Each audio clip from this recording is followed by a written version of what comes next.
Hey everyone, welcome back to our channel. In today's video, I'm excited to share with you how to add products to your TikTok shop. Let's dive right in. First, sign into your TikTok shop account using your credentials. Once you're on the dashboard, navigate to the Product section located in the main menu on the left side of the screen.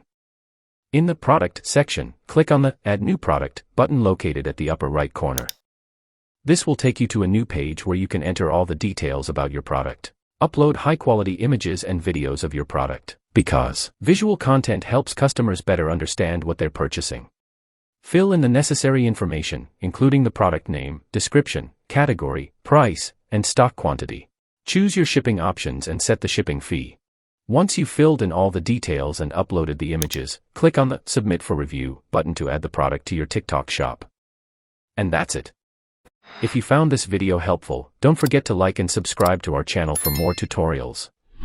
Thanks for watching.